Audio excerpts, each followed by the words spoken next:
Assalamualaikum warahmatullahi wabarakatuh. Hai semua, selamat datang kembali di Alpha Teaching. Pernah nggak sih teman-teman merasakan kesal, emosi, atau marah karena perkataan dan tindakan orang lain?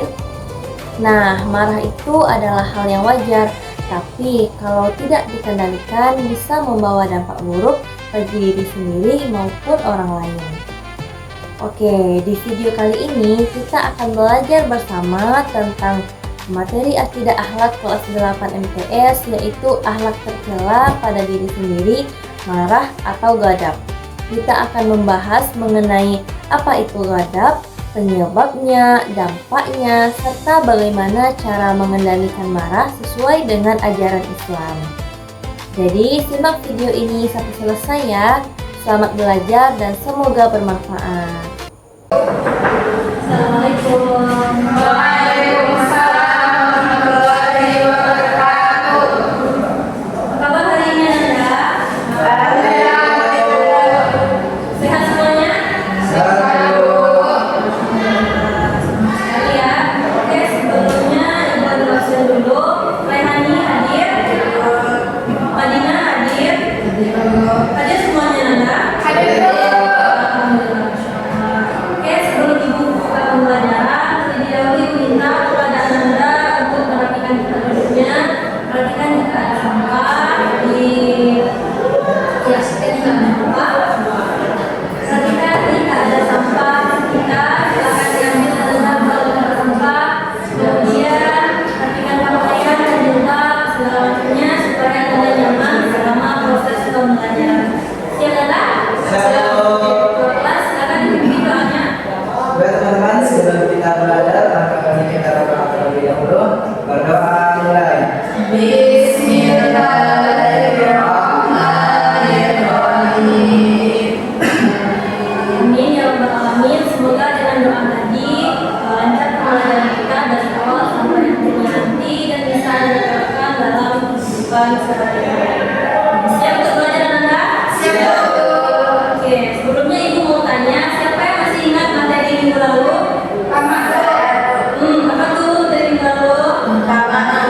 Apa tuh Tama? Berlebihan terhadap sesuatu. Masuk ke dalam sifat apa Tama itu? Jadi diharapkan walaupun pembelajarannya telah berlalu, semoga Anda masih mengingat dan mengulang materi di rumah. Oke, pembelajaran kita pada hari ini yaitu tercela, yaitu marah atau ghadab. Oke, Ibu mau tanya nih, siapa di sini yang pernah diusirin oleh teman sekelasnya? Seperti apa tuh yang pernah diusirin teman? Dicubit-cubit, lalu ada yang lain ada salah? Diambil kayak saya. Sekali ada teman Anda. Oke, apa respon Anda ketika Anda disuruh oleh teman? Kesal tuh. Kesel. Sabar, bro. Masya Allah, sabar, ada yang kesal. Oke. Jadi Anda, pada hari ini kita akan membahas materi bagaimana Islam mengajarkan manusia untuk menahan amarah dari perbuatan-perbuatan yang mungkin tidak menyenangkan bagi hati. Sebelum lanjut, Ibu akan memutar video ini dulu.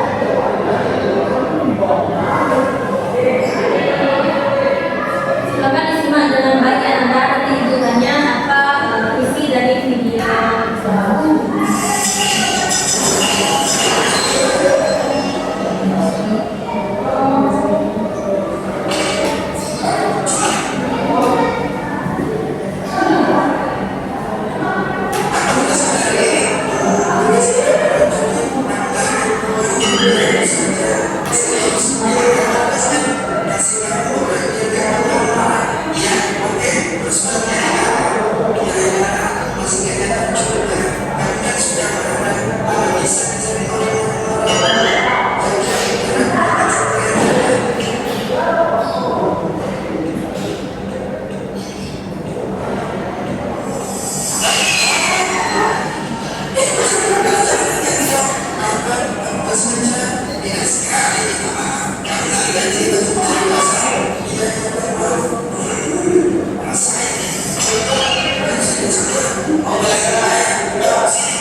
Nah, oke Nanda, jadi itu tadi contoh video yang berkaitan dengan keberadaan kita pada hari ini. Oke, di antara Anda semua, siapa yang dapat mengambil intisari dari video berikut? Saya Bu. Nah, apa tuh? Itu tentang orang yang marah. Nah, orang marah tersebut ada dua malaikat. Yaitu dia menghasut untuk menahan marah, dan ada juga yang menyuruh untuk marah. Nah, jadi ada hadis Nabi itu jika kamu marah maka diamlah, jika tidak bisa diam maka diamlah, tidak maka berbagailah. Bagus sekali Nanda, beri tepuk tangan dulu. Baik Anda semuanya, kita lanjutkan materi kita hari ini, yaitu tentang marah atau ghadab. Siapa di sini yang tahu apa itu marah atau ghadab pengertiannya? Marah itu adalah emosi yang meluap, Bu. Emosi yang meluap. Oke, jadi di sini sedikit Ibu jelaskan ya, marah atau ghadab itu berasal dari bahasa Arab. Kata ghadab itu yaitu marah dalam bahasa Indonesia. Kemudian secara istilah, marah itu emosi yang berlebihan yang terjadi di dalam diri manusia, yang mana menyebabkan manusia itu kehilangan kendali atas dirinya dan bisa menyebabkan keburukan bagi dirinya sendiri maupun bagi orang lain. Nah, Ananda, marah itu mungkin bisa disebabkan dari kekecewaan, rasa kesal, kemudian tersinggung. Nah, dalam Islam Ananda, kita tidak sepenuhnya dilarang untuk marah. Malah Allah membolehkan kita untuk marah, tetapi dalam batas yang sewajarnya. Oke, coba Ibu tanya, kenapa Allah membolehkan manusia itu untuk marah? Karena Nah, benar sekali, karena fitrahnya manusia ya Nanda. Jadi coba kita bayangkan, kalau Allah melarang kita sepenuhnya untuk marah, nah jika ada nih orang yang menyakiti kita, lalu apakah kita akan diam saja? Tentu tidak. Mungkin kita akan memberikan nasihat kepada orang itu, atau kita memberikan pelajaran setimpal agar di kemudian hari orang yang jahat itu tidak mengulangi kesalahan yang sama. Bisa dipahami Anda? Oke, kita lanjutkan. Kemudian dalil tentang marah. Oke, di sini kita mengambil tentang hadis Bukhari dan Muslim tentang marah. Dibacakan ya. Bismillahirrahmanirrahim. Laisa syadidu bisur'ah, innama syadidu alladzi yamliku nafsah indal ghadab. Ayo, coba Sarah bacakan artinya. Artinya, orang yang kuat bukanlah yang pandai bergulat, namun orang yang kuat adalah orang yang mampu mengendalikan diri ketika marah. Nah, benar sekali. Seperti yang kita tonton di video tadi, bahwasanya orang yang kuat itu bukanlah orang yang pandai bergulat, tapi orang yang kuat itu adalah orang yang mampu mengendalikan diri ketika marah. Lalu kita lanjut kepada penyebab seseorang itu mudah marah. Coba, siapa yang bisa menyebutkan apa penyebab orang itu bisa marah? saya Bu. Yang pertama ini kurang mampu mengendalikan emosi, perasaan tersinggung, kurang sabar, dan stres, Bu. Oke, dari yang telah kalian sebutkan tadi, coba sebutkan satu perasaan tersinggung. Apa tuh? Ketika dia berkata dengan nada yang tinggi. Benar sekali. Pernah merasakannya semua Nanda? Pernah, Ibu. Oke, lanjut kita pada perilaku bentuk-bentuk perilaku marah. Contohnya itu ya ada kita bisa membentak dengan kasar, memukul, bermusuhan, menyebarkan kebencian dan tidak mau mendengarkan nasihat. Kemudian kita masuk kepada materi dampak negatif dari marah. Dampak negatifnya itu bisa terhadap diri sendiri maupun bagi orang lain. Nah, bagi diri sendiri itu ada tidak tenang dan menyesal. Apa sih maksudnya? Kenapa kita marah terhadap diri sendiri itu menjadikan hati tidak tenang? Karena ketika kita marah sama teman saya tegur, tiba-tiba hati tidak tenang karena tidak biasa marah. Ya, benar sekali. Oke, kemudian kepada orang lain menyakiti perasaan dan merusak hubungan. Bagaimana itu maksudnya? Bu, Apa tuh? ketika kita marah mungkin terlontar perkataan yang tidak baik, jadi jangan tersinggung. Betul sekali ya Nanda.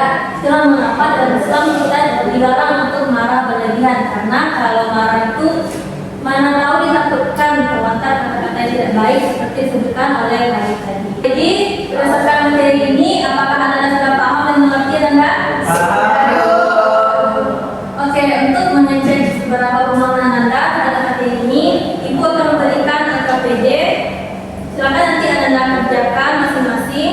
Ibu tunggu dalam waktu 10 menit. Bisa Anda?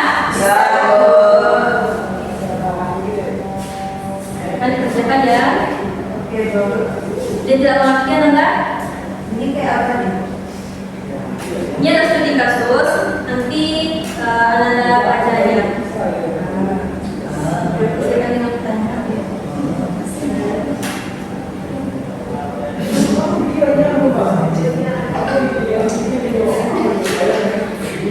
Selesai Anda? Selesai, Bu. Oke, siapa yang mau maju ke depan untuk mempresentasikan tugasnya? Saya Bu. Oke, silakan kalian maju ke depan. Baiklah, anak dari perwakilan dari teman akan menyampaikan hasil diskusi kami. Pertama itu adalah bacakan soal itu. Langsung aja soalnya. Apa penyebab muncul sifat kotak atau marah pada diri Rizky? Yaitu Rizky itu terburu-buru menyimpulkan tanpa mencari kebenarannya. Terus apa dampak negatif dari perilaku marah yang dilakukan oleh Rizky itu? Yaitu dapat menimbulkan konflik dan memutuskan pertemanan. Oke, berikan tepuk tangan dulu untuk kita. Oke, Nanda, sangat bagus tadi ya pemahaman Nanda. Dilihat dari pemahaman terhadap KPD yang diberikan. Kemudian untuk lebih memantapkan lagi, Ibu minta kepada Nanda untuk mensimulasikan atau mempraktekkan di depan kelas bagaimana sih bentuk marah itu dalam kehidupan sehari-hari. Bisa Nanda? Bisa. Oke, jadi kita partisipasinya 2 orang saja. Siapa yang mau maju ke depan Nanda? Oke, silakan maju. Perhatikan ya teman-temannya. Mungkin. Assalamualaikum warahmatullahi wabarakatuh. Waalaikumsalam warahmatullahi wabarakatuh. Kami akan presentasikan beberapa tentang pulpen dalam. Mulai dari saya. Habib, apakah kamu melihat pulpenku? Tadi ada di meja. Iya, saatnya tidak ada dengar. Jangan bohong, kamu pasti yang mengambilnya. Jangan dulu dong, ini benar-benar nih, nggak ada kuliahnya. Aku marah karena kamu udah bilang. Tenang dulu, coba cari baik-baik. Oh iya, astagfirullah. Ternyata pulpenmu ada di tas. Nah, kan, untung kamu menemukannya. Maaf ya, Khalid. Aku sudah marah dan udah berhenti. Nggak apa-apa, Sani, lain kali. Lu harus tahan amarahnya dan bisa dulu ya. Terima kasih ya, Bu. Oke, berikan tepuk tangan dulu untuk teman-teman kita. Nah, tadi teman-teman kita sudah mempraktekkan nih bagaimana bentuk marah dalam kehidupan sehari-hari. Nah, mungkin nanti di kemudian hari mungkin ada hal-hal yang membuat Anda tidak senang atau mungkin bisa sampai kepada marah. Nah, bagaimana cara kita untuk mengendalikan marah itu? Nah, coba kita bisa membaca. Saya Nah, coba. membaca ta'awuz, diam ketika marah,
dan apabila berlebihan maka Allah marah. Dan jika berlebihan lagi akan berdampak negatif pada diri kita, orang lain, maupun di sekitar kita. Jadi cara menghindarkannya itu kita berkorban, minta maaf diri sendiri, minta maaf orang lain, dan sifat saling memaafkan. Masya Allah, bagus sekali anak-anak. Jadi itulah materi kita pada hari ini. Ibu harapkan Anda mampu untuk mengamalkan materi kita dan mengaplikasikannya dalam kehidupan sehari-hari. Bisa Anda? Oke. Sampai di sini pembelajaran kita hari ini. Ibu mengucapkan terima kasih atas perhatian Anda semuanya dan juga minta maaf jika ada salah kata selama Ibu memberikan materi pada hari ini. Oke, untuk itu silakan kita bacakan Alhamdulillahirabbil alamin.